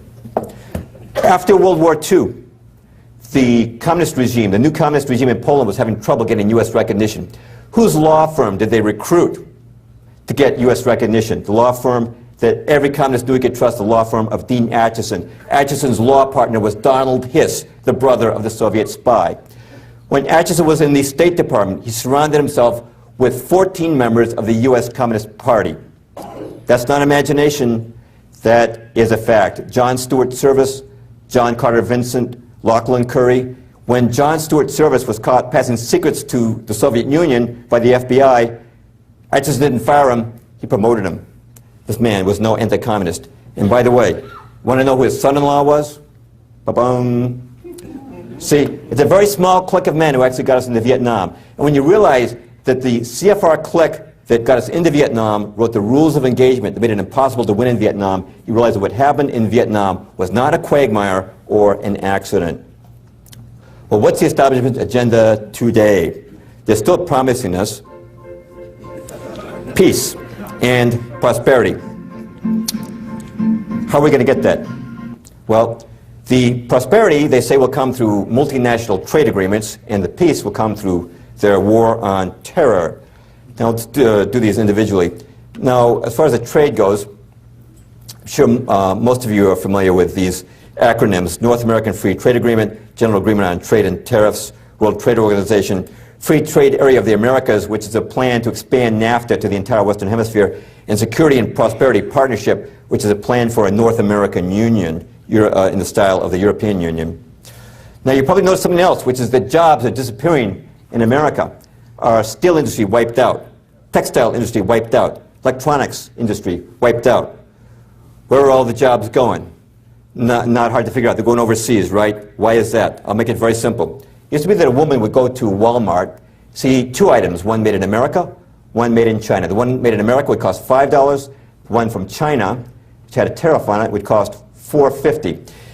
And she'd say, well, the one from China is a little cheaper, but the one in America is a lot nicer made. I'm going to buy the one made in America. But then we got into NAFTA, we got into the World Trade Organization, and what these did was to destroy, eradicate our tariff structure, meaning that now the same Chinese item comes in without a tariff on it, and now it costs only $1.50. But the American item still costs $5. What these trade agreements did was to flood us with cheap slave labor imports. The woman now goes to Walmart, she says, well, I like the one made in America, but I can't resist a bargain. I'm going to have to buy that one made in China. What happens? The American manufacturer now goes out of business, or has to move his shop over to China. That has happened across every sector of industry here in America. Now, I taped the original hearings on the GATT Treaty in 1994, and at that time, senators swore up and down, we're not going to increase the trade deficit as a result of this treaty. We're just going to export and import. It's going to flow both ways. Well, we passed the bill. We ratified the treaty. The very next year, 1995, our trade deficit reached a new all-time high of $103 billion, and last year, $711 billion. The biggest item we're exporting these days is our jobs. Now, how many votes does America have in the World Trade Organization? Well, when the GATT Treaty was passed, Europe got 30 votes, Africa got 35, and America got 1 vote. Our voting power is the same as the Maldives, population 200,000. What that means is these other countries can make the rules, keep our goods out of their countries while forcing us to accept theirs. But who pays for the World Trade Organization? That's right. American taxpayers pay the lion's share. They thought that was only fair. Well, America's founding fathers, you know what they would have called that? Taxation without representation. Who created the World Trade Organization? Now, do you think it was average Joes like you and me? Hey, Bob, you know, I think we ought to have our union with the Canadians and the Mexicans. Ralph, that's a swell idea. Let's tell our congressman about that. Do you think that's how our foreign policy originated? Do you think that we originated it? No. It's forced on us from above. Again, I taped the original hearings, and at the time of the GATT Treaty hearings in Congress, a member of the Council on Foreign Relations, Wall Street banker named Felix Rohatyn came down to testify on behalf of the treaty. He said that if America failed to ratify the treaty, he said the markets might react adversely. And I remember Senator James Exxon of Nebraska was there, and he said, well, now, Mr. Rohatyn, we hear these dire economic predictions from you economists all the time. Nothing ever comes of them. Nothing ever comes of them, huh? That very same day, Alan Greenspan raised short-term interest rates 0.75%, a whopping increase which no one was expecting. As a result, the stock market started to plunge, and it tumbled for 4 straight days until finally, with everybody getting nervous, Bob Dole raced over to the White House, stood shoulder to shoulder with President Clinton, and said that the Congress would provide bipartisan support for the GATT Treaty, and it was passed, and the very next day the stock market went back up. Senator Ernest Hollings, who chaired those hearings on the GATT Treaty, was very outspoken. Here's what he said on the floor of the Senate. They, referring to multinational corporations and banks, have got the Council on Foreign Relations up there in New York. If you ever run for president, they'll invite you. You can get out, you can get their contributions, you can get their support. I've been there, I know what I'm talking about. But that is what our friend David Rockefeller and all that got that steam together. It's not about jobs, it's about money. Well, they're getting rich and we're losing jobs. They're debilitating and destroying us. Well, I would take it even a step further than what Senator Hollings said. It's about more than money. It's about restructuring North America. What is the purpose of these international trade accords? Henry Kissinger, believe it, he's one of the big shots of the Council on Foreign Relations, said NAFTA will represent the most creative step towards a new world order taken by any group of countries since the end of the Cold War. And David Rockefeller, speaking of NAFTA, said, everything is in place after 500 years to build a true new world in the Western Hemisphere. Now, this next man, Andrew Redding, you probably haven't heard of, but the way he says this does much to elucidate what their plan is. NAFTA will signal the formation, however tentatively, of a new political unit, North America. With economic integration will come political integration. By whatever name, this is an incipient form of international government. Following the lead of the Europeans, North Americans should begin considering formation of a continental parliament. See what he's saying there? How economic consolidation will lead to political. Same thing happened in Europe. They started out with a common market, right? And they told Europeans, all we want to do is create prosperity. We just want to knock down the tariffs and have free trade. But guess what? Then they said, look, with all this trade going on, we need some common laws to regulate it. So they came up with the European Parliament. Now they've got the European Union. Now you've got your euro. Now your sovereignty is going down the drain. Same thing is planned for America. Now how about the war on terror? We're all against terrorism. But many of us are concerned that the war on terror has given our government unprecedented powers to spy on its own citizens. And where did the Department of Homeland Security come? A lot of people think it was invented after 9/11. It actually came before 9/11. It was recommended by the U.S. Commission on National Security, a 12-person task force, 9 of whose members were members of the Council on Foreign Relations.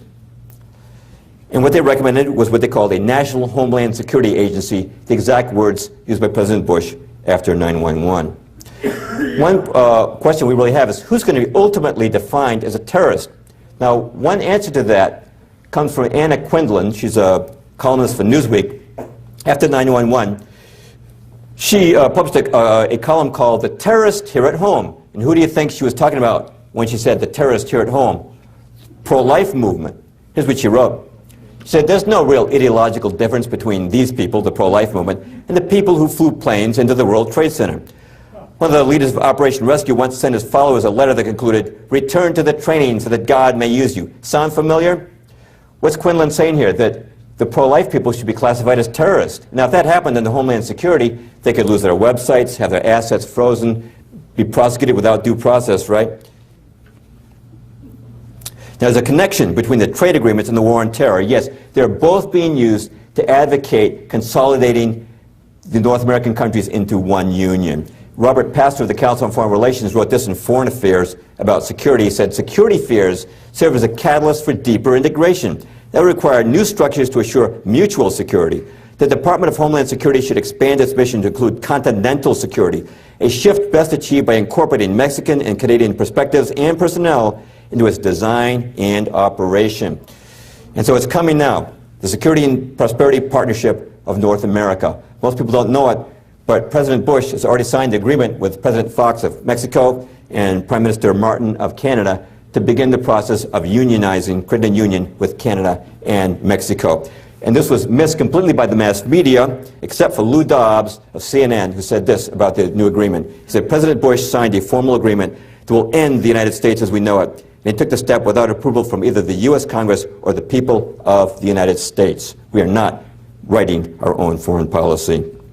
Now, by the way, are these regional blocs like the European Union and Security and Prosperity Partnership, are they ends in themselves? No. They're just stepping stones towards world government, which is world tyranny.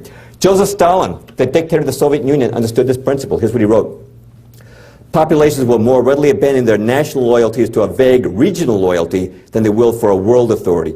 Later, the regionals can be brought all the way into a single world dictatorship. And to hear it from the Council on Foreign Relations, Zbigniew Brzezinski said this, we cannot leap into world government in one quick step. The precondition for genuine globalization is progressive regionalization. And that pretty much completes my talk, except I want to touch on one more thing. I'm going to become my own critic again. Mr. Perloff, I've been listening to you talk here all night, and some of the things you say are a little bit interesting. But you know what, Mr. Perloff? There's an easy litmus test by which we disprove everything you've said tonight. See, Mr. Perloff, our founding fathers gave us freedom of the press. Freedom of speech, freedom of the press. So you can be sure there are no big secrets in America. Now, here in America, we have a lot of choices. You live up there in Boston, Mr. Perloff. You can read the Boston Globe, but if you don't like it, read the Times or the Post or any other of many major daily newspapers. If you don't like your news in a daily format, Mr. Perloff, you can get it in a weekly format from one of these fine news resources. Or, if you don't like to read, Mr. Perloff, and I suspect you don't, you can get it from television news. Now, Mr. Perloff, this is a small sampling of our media marketplace. It's a marketplace of ideas.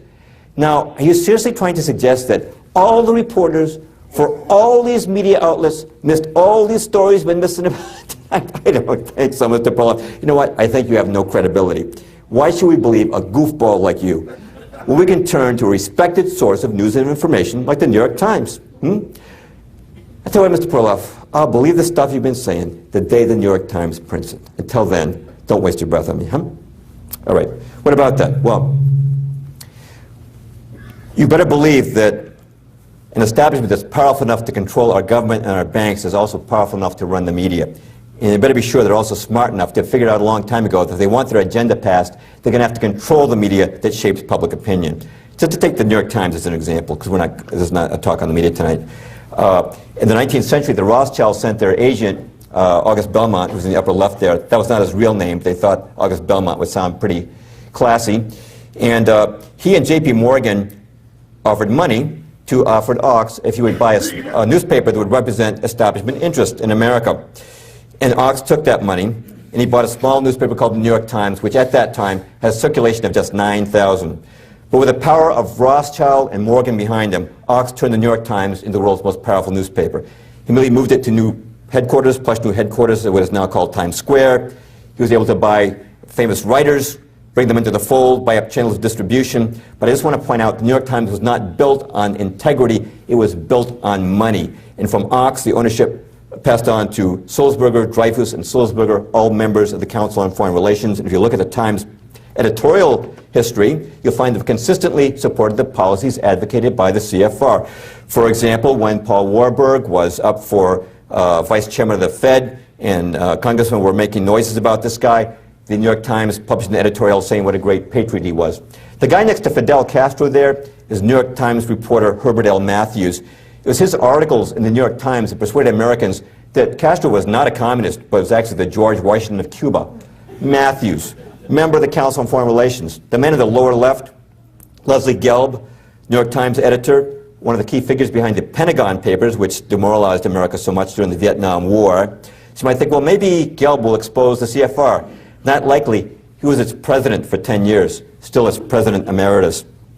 When you talk about the New York Times and the Council on Foreign Relations, you're talking about two faces of the same institution. They are not going to expose each other.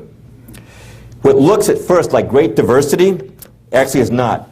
Our Boston Globe up in Boston is owned by the New York Times, just as the Washington Post owns, Post Company owns Newsweek, just as Disney owns ABC News, just as CBS owns the big publisher Simon & Schuster. Or take a look at one corporation, AOL Time Warner owns America Online, Time Magazine, Warner Brothers, CNN, Turner Broadcasting, HBO, Sports Illustrated, 130 magazines not even listed here. If you take all the movie chains and major radio networks, TV networks, major magazines, newspapers, and publishing houses, most of them are owned by about a dozen corporate entities which interlock at the top with membership in the Council on Foreign Relations. My final quote confirming this comes from David Rockefeller himself, who said this at a dinner in 1991. "We are grateful to the Washington Post, the New York Times, Time Magazine, and other great publications whose directors have attended our meetings and respected their promises of discretion. For almost 40 years, it would have been impossible for us to develop our plan for the world if we'd been subject to the bright lights of publicity during these years. But the world is now more sophisticated and prepared to march towards a world government. We shall never again know war, but only what?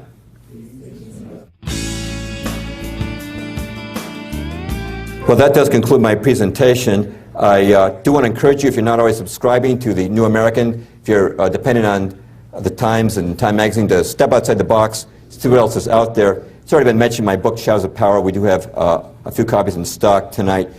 These guys already mentioned very kindly my books, Tornado in a Junkyard and The Case Against Darwin. I do give PowerPoints if any of you are interested ever. Having to speak at your church or organization on that subject, the evidence for the world being designed. We're not here by chance. Thank you.